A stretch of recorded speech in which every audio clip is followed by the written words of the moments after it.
Essa história de ferrovia transcontinental da China, que vai ligar o Oceano Atlântico com o Pacífico, eles vão investir 100 bilhões de dólares, não faz nenhum sentido financeiro, não teve interesse quando poderia ter sido construída por dinheiro privado, e é muito provavelmente só mais um caso de diplomacia de dívida da China. Que a China diz que não existe, mas também eles falaram que não aconteceu nada na Praça da Paz Celestial, né? Então é pra gente acreditar. Então nesse vídeo eu quero explicar, primeiro, o que é essa armadilha de dívida ou de diplomacia de dívida da China, em casos teóricos e práticos. Eu quero explicar por que essa ferrovia transcontinental não faz nenhum sentido. E tem gente defendendo tudo mais, mas eu entendo como as pessoas podem ser induzidas a isso. Eu não acho que é canalice, eu acho que é falta de informações mesmo, vamos abordar isso.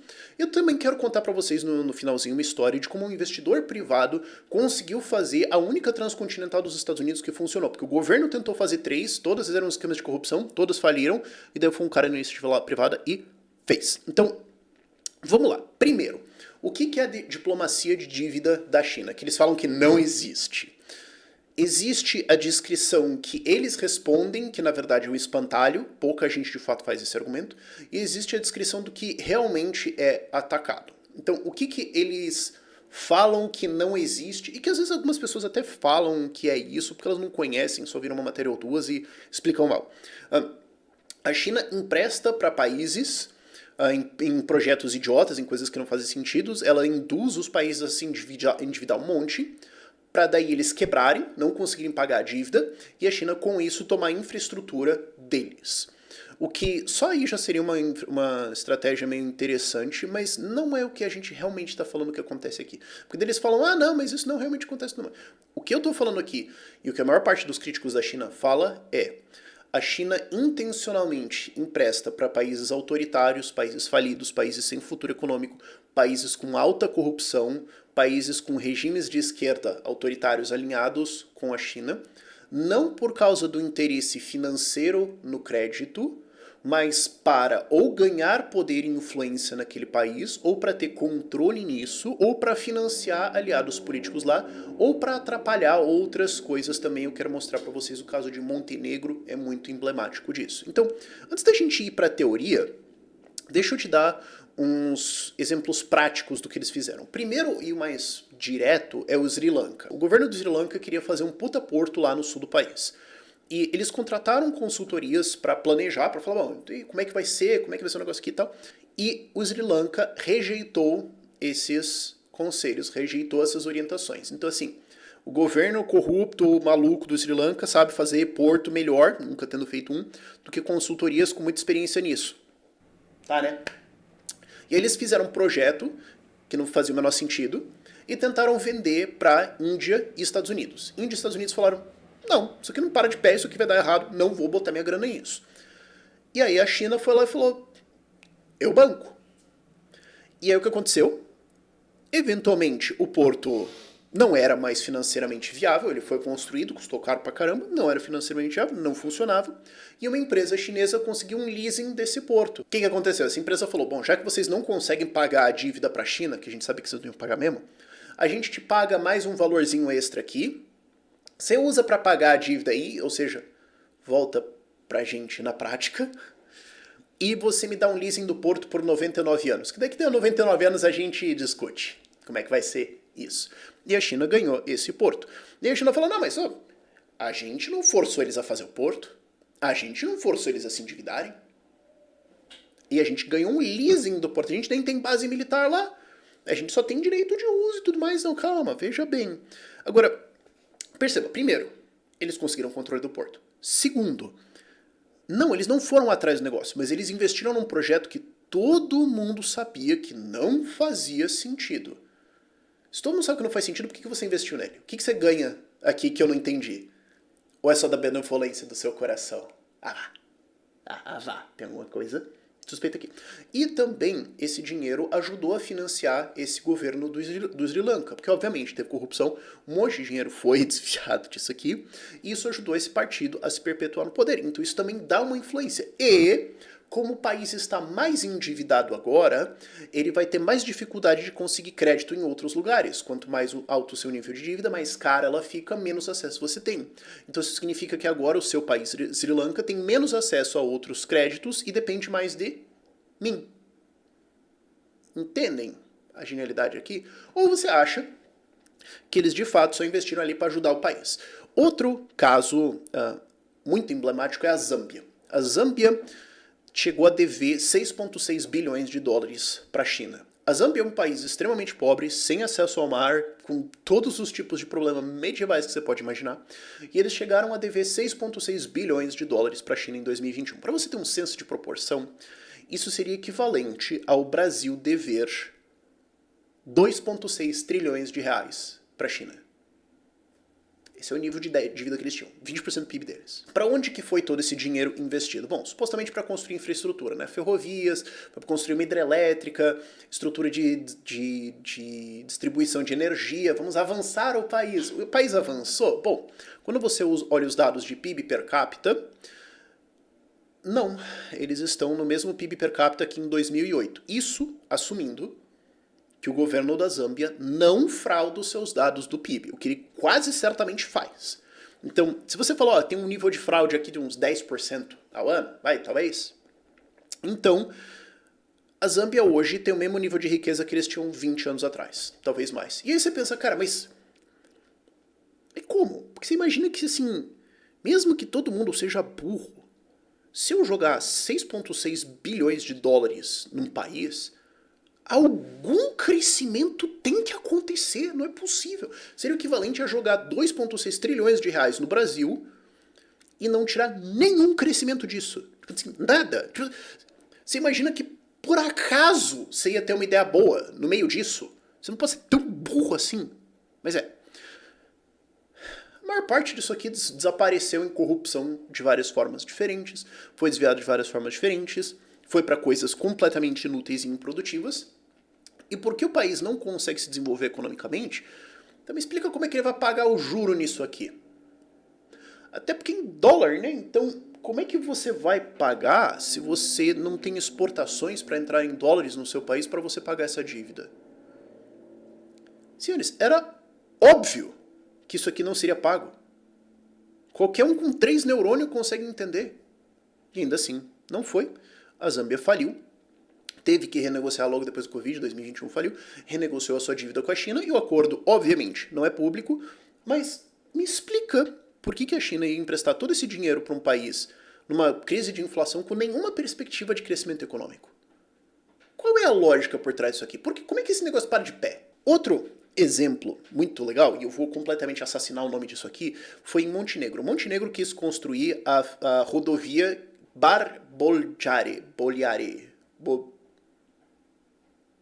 José, a rodovia José. E era Montenegro é só montanha, gente. Montenegro é só pedra em cima de pedra. Vamos construir uma rodovia que liga nada a lugar nenhum. Isso não é uma fala minha, isso é uma citação do governo deles. Essa rodovia liga nada a lugar nenhum. E a ideia é fazer um retão em cima de todas as montanhas com um monte de ponte, com um monte de viaduto, com um monte de túnel e tudo mais, com nenhuma perspectiva de como pagar isso, com nenhuma perspectiva de o que isso aqui adiciona para o país, nada. Construir algumas dezenas de quilômetros disso aqui custou $1 bilhão. Montenegro é menor do que o meu canal, a população do país. Então, esse $1 bilhão é 20% do PIB deles. O país faliu. Eles não têm como pagar essa dívida. E aí agora estão vendo que talvez a União Europeia salve os caras, uma puta negociação aqui e tudo mais. Me explica como é que a China fez esse negócio parar de pé. Me explica como é que alguém, num banco de desenvolvimento chinês, olhou para isso e falou: tá tudo bem. Um dos efeitos colaterais disso aqui é que, por causa desse nível de dívida, necessidade de renegociação e todos os gastos para servir essa dívida, isso torna muito mais difícil Montenegro entrar na União Europeia.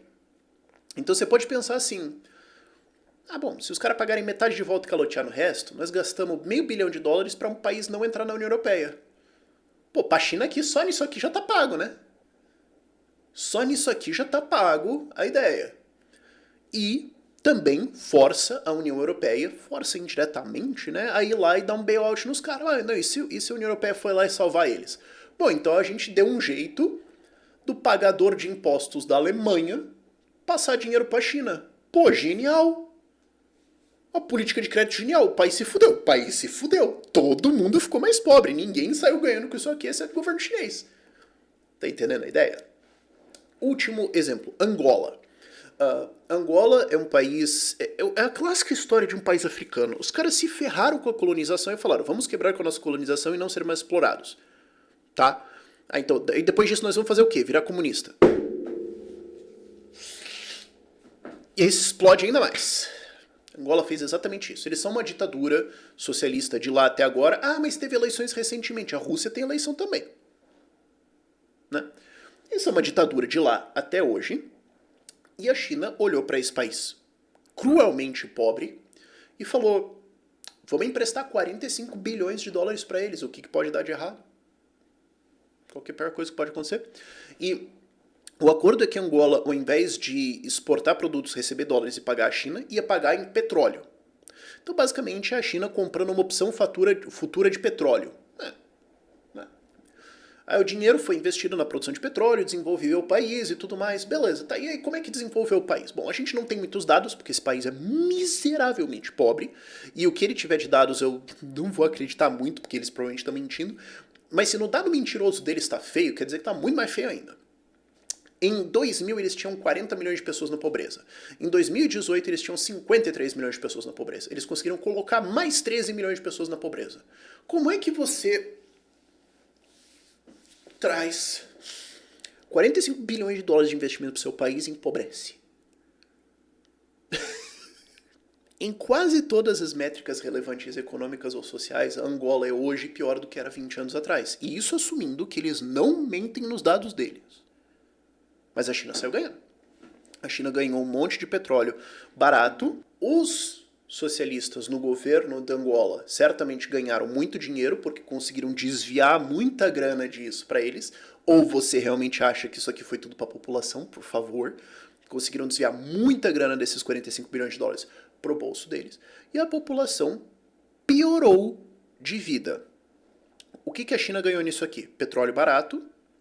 Um aliado político, que é uma ditadura de esquerda na África, que inclusive interfere, mexe e financia eleições em outros países ao redor. E daí, São Tomé e Príncipe, tudo bem? Se tem alguém assistindo, eu sei o que aconteceu aí. O que a população ganhou?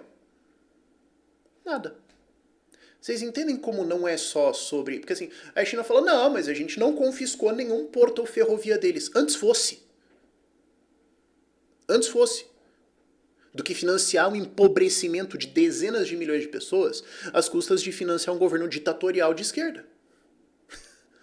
Eles falam, não, mas a gente não obrigou eles a fazer isso. Não. Vamos lá para a teoria. O que é, de fato, no mundo real, essa política de diplomacia de dívida da China? Eles falam que, não existe, é mentira. A gente não força os países a se endividarem, a gente não força eles a construírem isso. A gente não tem nada a ver com o fato que eles não conseguem pagar. A gente só está financiando obras. O pessoal vem com ideias, a gente financia. Aí se depois der errado, o problema não é meu. Eu que sou o bonzinho da história. E eu, China, nunca confisquei alguma coisa de alguém. E o leasing lá de Sri Lanka? Não, é um leasing de uma empresa privada. Me conta que empresa privada de infraestrutura existe na China. Por favor, eu adoraria ouvir essa história.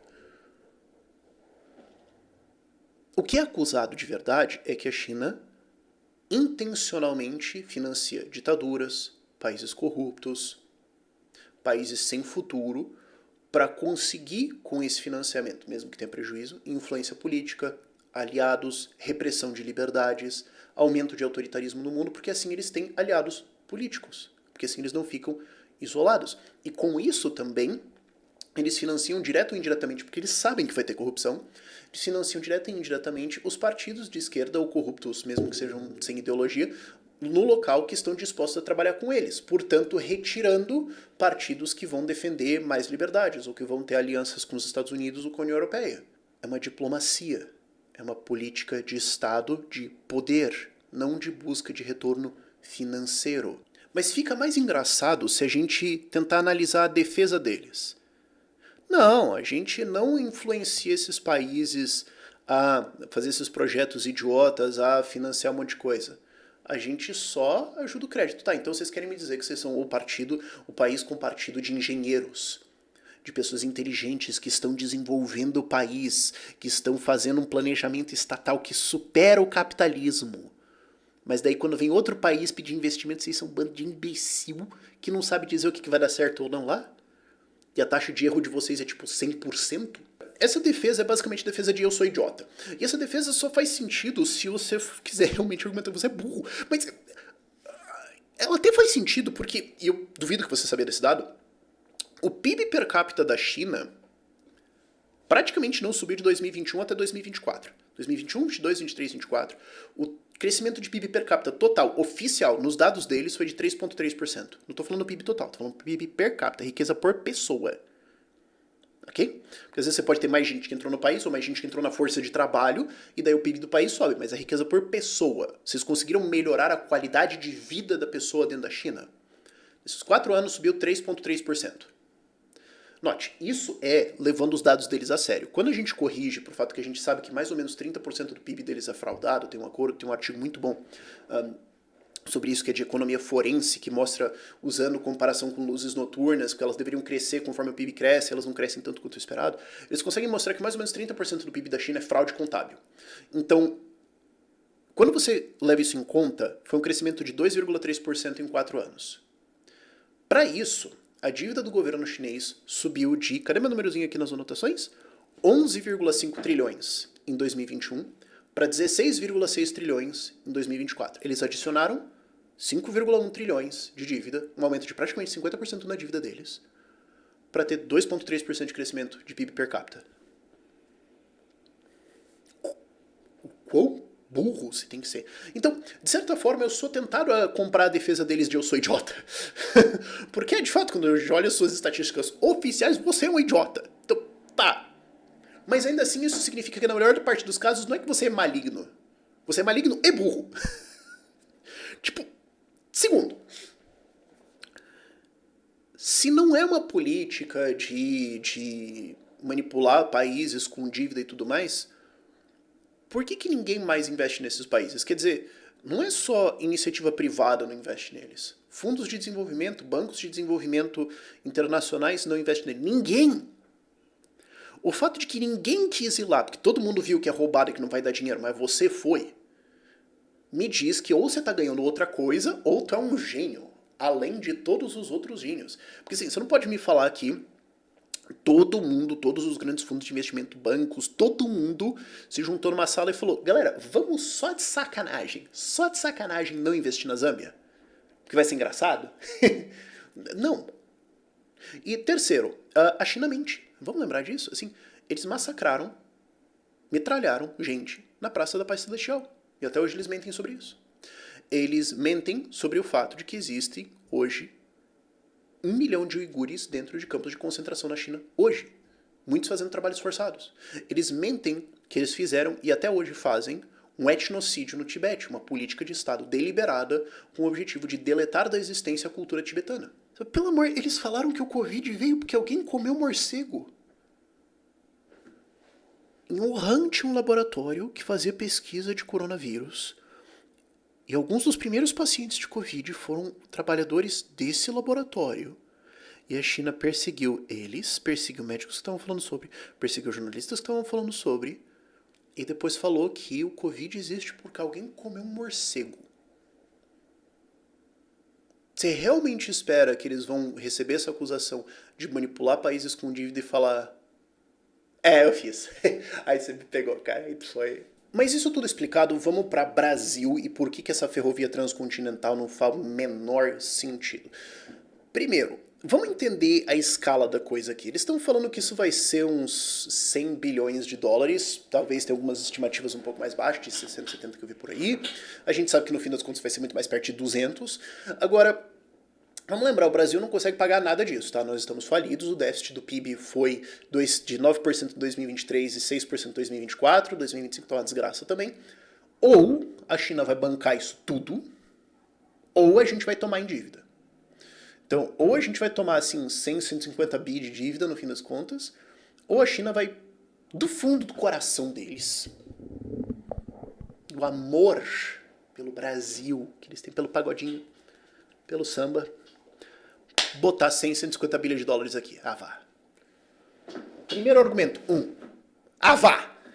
Segundo, vamos entender a escala da coisa aqui. A gente está falando de uma parada de 4.000 quilômetros, que, inclusive, se você olhar as linhas propostas, tem uma que sai da Bahia e passa por cima, tem uma que sai do Rio de Janeiro e vai subir.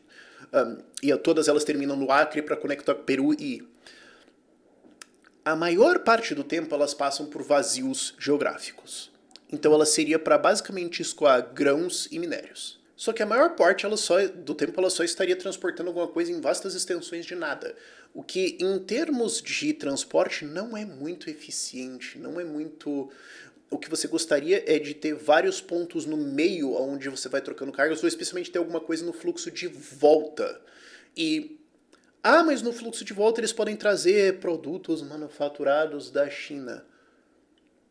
Tá, nós vamos mandar carroças inteiras, nós vamos mandar carro inteiro de milho e soja e minério de ferro não processado para eles mandarem de volta televisões. Você entende que o volume não vai ser o mesmo? Você entende que quase a totalidade dos trens vai voltar vazio? Isso não faz sentido. Ferrovias têm que ter fluxo para os dois lados. Senão você tem alguma operação muito específica, tipo o que a Vale tem para descer minério, mas é específico deles e tudo mais, ou você não tem uma operação que faz muito sentido, não. Então, já não... E outra coisa, eles vão ter que cortar algumas centenas de quilômetros de Amazônia. No mínimo, ok? Aí já vai ter que esperar a Marina Silva ir de camiseta de saudade para liberar essa obra, porque, olha, vai...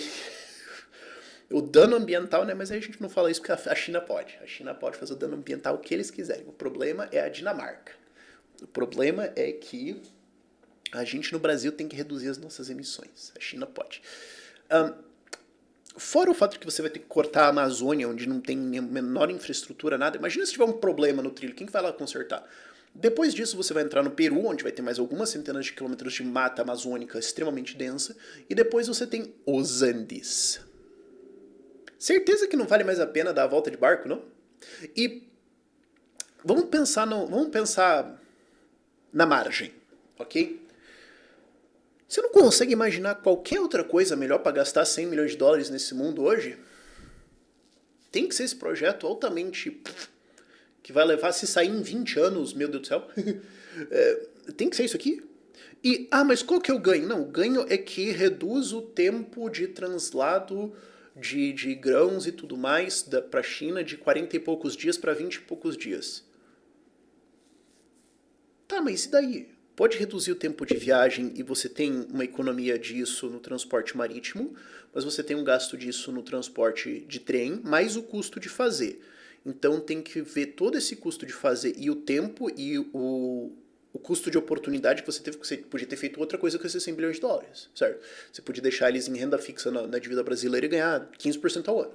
Então você está deixando de ganhar isso para fazer essa ferrovia para daqui, sei lá, 10 anos ou mais, ela está pronta para você fazer isso. Qual que é a economia disso em relação a 10 ou 15 ou 20 dias de barco?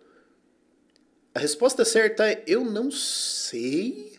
Tá esquisita essa conta e tem um monte de variáveis porque eu não sei como é que vai estar custos de logística daqui 10 anos ou 15. Então, e não tem outro jeito de gastar 100 bilhões de dólares? E outra, não, mas é porque cortando isso dá uma maior segurança logística para a China, porque hoje, né, o que sai daqui tem que passar pelo Oceano Atlântico, por Cabo da Boa Esperança, pelo Oceano Índico, e daí ir para a China, e tem muitos lugares onde isso pode ser interceptado no evento de uma situação de guerra e tudo mais, e daí pelo Pacífico tá mais seguro. Bicho, você acha que a Marinha Americana não afunda o que ela quiser onde ela quiser?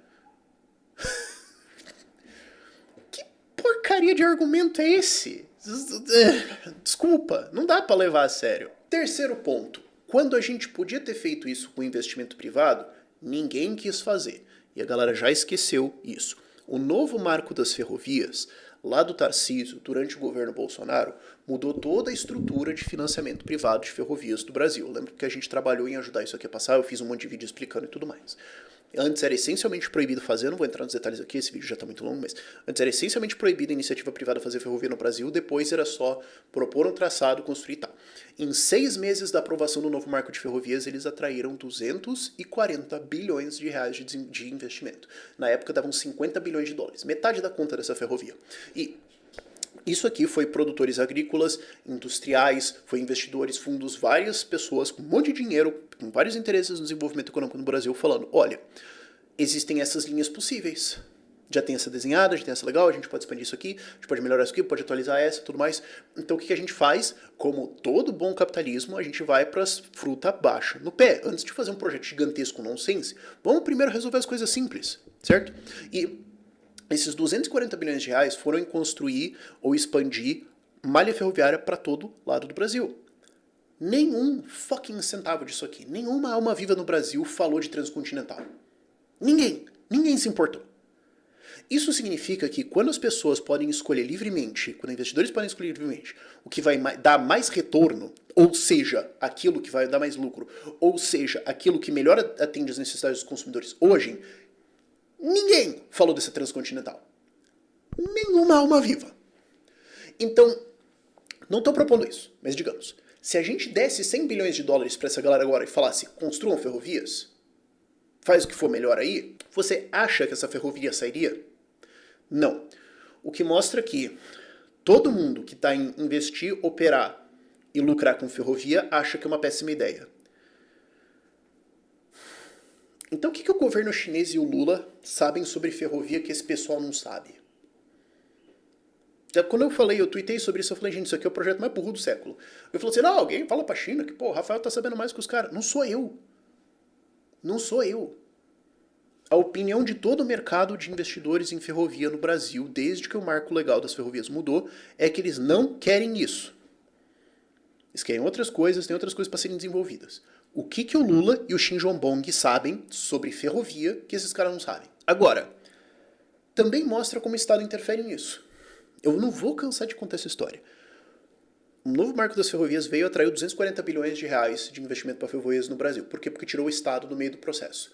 Entrou o Lula e colocou de ministro dos transportes o Renan Calheiros Filho.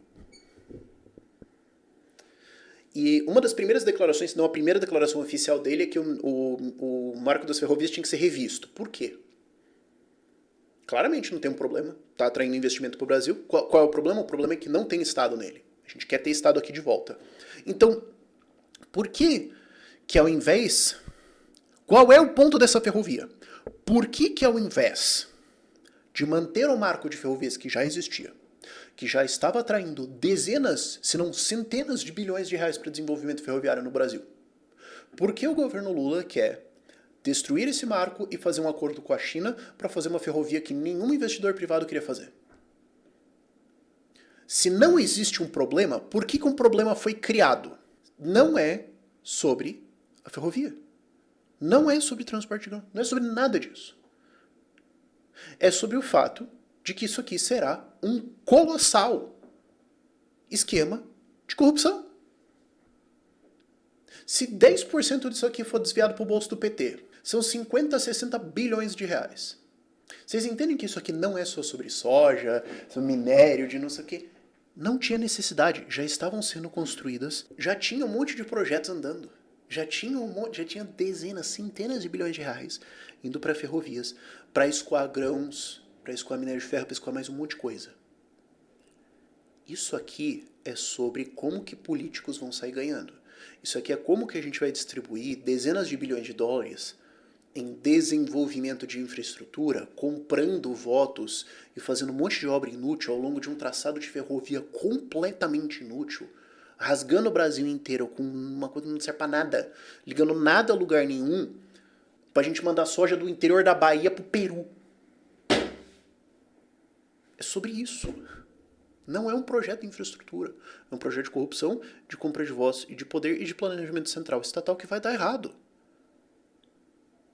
Ou você vai segurar a tese de que o Lula e Xi Jinping sabem desenhar ferrovia melhor no Brasil do que quem opera a ferrovia no Brasil. Que essa é a tese que você teria que ter. O que me leva à minha última história aqui, pra gente ter uma saída. eu passei por algumas revisões existenciais sobre o tipo de conteúdo que eu tô produzindo assim nesse último mês ou dois, que inclusive por isso que teve menos vídeos recentemente, que eu falei, cara, eu preciso contar mais histórias e ficar menos falando de conteúdos do dia a dia. Ok? Depois a gente vai ter um vídeo falando disso mais extensivamente, mas eu quero contar pra vocês a história de James J. Hill.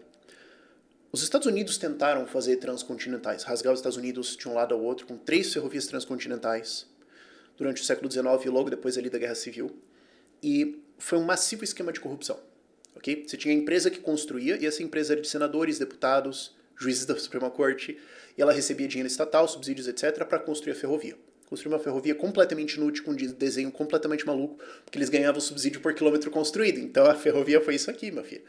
Ela subia montanha em nível que não tinha locomotiva que conseguisse subir, é um negócio estúpido. E depois, nossa, isso foi muito Trump. E depois, você tinha a empresa que ia operar. Essa empresa que ia operar ia comprar a ferrovia da empresa construtora. Então, os sócios políticos da empresa construtora iam receber o lucro na hora de vender a ferrovia para a empresa operadora. Então, eles já estavam fora. A empresa operadora foi financiada por quem? Cidadãos normais americanos. Vendeu-se a ideia de que vai ter essa grande ferrovia, que vai ser um uau, um puta negócio.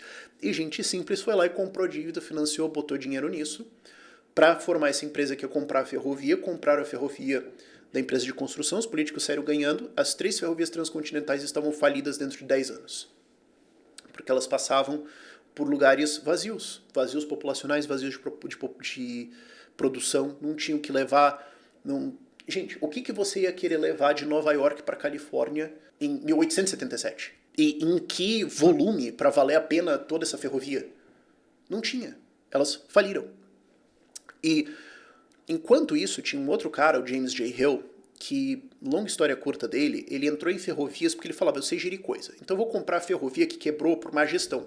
Porque ela tá barata, eu compro por centavos, arrumo esse troço e tem uma ferrovia que tá funcionando. E ele começou um grande império de ferrovias e ele começou a fazer uma transcontinental na fronteira dos Estados Unidos com o Canadá. Por isso que ela é chamada de... um dos apelidos dela era The Great Snake, a grande cobra, porque ela meio que serpenteava assim. Não era uma linha reta.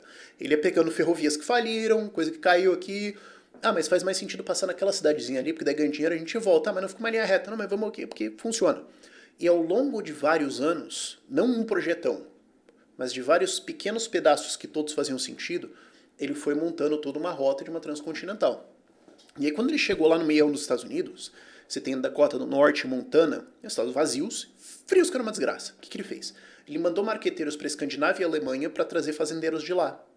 Porque ele falou, cara, se você consegue ser um fazendeiro na Noruega e na Suécia, você consegue ser um fazendeiro em Montana. Tá de boa. E ele vendia para essas pessoas terra muito barato, pro preço da hora, muito barato. Dava sementes, dava gado, para eles criarem lá, porque ele sabia, cara, se vocês prosperarem, vocês vão despachar esses grãos, esse gado com quem? Comigo.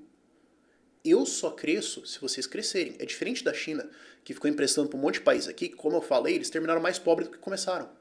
O James J. Hill só ganharia dinheiro se todo mundo que estava sentado ali ganhasse dinheiro também. Então ele estava ajudando todo mundo a produzir, ele construiu escola, ele construiu igreja, ele construiu cidade pros caras. E até hoje, eu fiz isso aqui por exercício, cara, é muito legal. Puxa os sobrenomes mais comuns da Dakota do Norte ou de Montana. Eu puxei da Dakota do Norte. Sobrenomes mais comuns. Anderson, Olson, Johnson, Larsen, Hanson, Carlson, Berg, Jensen. Sobrenome nórdico. Até hoje, na demografia de lá, você vê o legado do cara. E essas pessoas, obviamente, deram certo e despacharam, e até hoje ainda despacham carga nessa ferrovia. E eventualmente ele conseguiu chegar na Califórnia, se não me engano em 1889, mas eu não lembro de cabeça agora, e completou a única transcontinental que funcionou. Nunca falhou. Mais de 120 anos de operação, nunca falhou. Investidores privados querem investir e ganhar dinheiro. Eles querem desenvolver riqueza, eles querem desenvolver o mundo. E eles só vão ganhar dinheiro na medida que os outros ganham dinheiro, na medida que eles investem em coisas que vão dar retorno. Se as pessoas não estão investindo em países como Zâmbia, Sri Lanka, Angola, é porque esses países... Brasil... É porque esses países se tornaram inimigos de investimento. O desenvolvimento da humanidade e o enriquecimento da gente veio de propriedade privada, instituições, justiça, devido processo legal.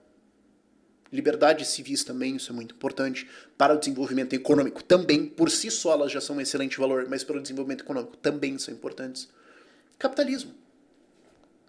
Os países que abraçam isso são os países que se desenvolveram. Os países que rejeitam isso não atraem investimento privado. Porque não dá retorno, porque ninguém quer ir lá, porque todo mundo sabe que vai ser confiscado. É por isso que esses países são pobres ainda. Por isso que ninguém quer investir lá. E é por isso que a China investe neles. É por isso que a China tem essa diplomacia de dívida. Não é sobre conseguir um porto, uma ferrovia ou o lucro do empréstimo. Se vier um lucrinho, beleza. Mas é principalmente sobre financiar ditaduras, financiar autoritarismo. Por que você acha que a China fica insistindo tanto no BRICS? Porque o negócio vai dar em nada, economicamente. Mas vamos fazer um bloco de alianças de ditaduras para a gente ter um respaldo, para a gente se proteger. Eles precisam ter amigos, eles precisam que o mundo seja mais autoritário, eles não podem ser o único país autoritário no mundo. Então eles não estão investindo nisso só olhando retorno de dinheiro ou de um porto e tudo mais. Eles estão falando, tem um partido de esquerda bandido pra caramba, dá um jeito de dar dinheiro pros caras. Dá um jeito de ajudar, faz uma obrinha lá pros caras fazerem um AUE lá, fazer uma quermesse e tal, vai pronto, vai ganhar uma eleição lá, fica mais amigo nosso. Não vai ganhar o pessoal de direita lá que é contra a gente. Dá um jeito, eles vão desviar, é ótimo que eles vão desviar, porque vai entrar pro bolso deles lá e eles ficam no poder. Mas daí o país vai ficar preso em dívida porque eles não conseguem mais pagar isso. Sim, eles defendem o nosso crédito, não do crédito americano, crédito europeu, ótimo, fantástico, eles dependem mais da gente, a gente manda nesse troço. É isso que tá acontecendo. E é nisso que o Brasil tá caindo. E tem gente olhando esse garrancho de troço que ninguém quer investir um puto privado nisso aqui e pensando, nossa, é isso aqui que vai salvar o Brasil. Isso aqui vai ser a algema que vai ferrar a gente por muito tempo. Por esse vídeo é isso.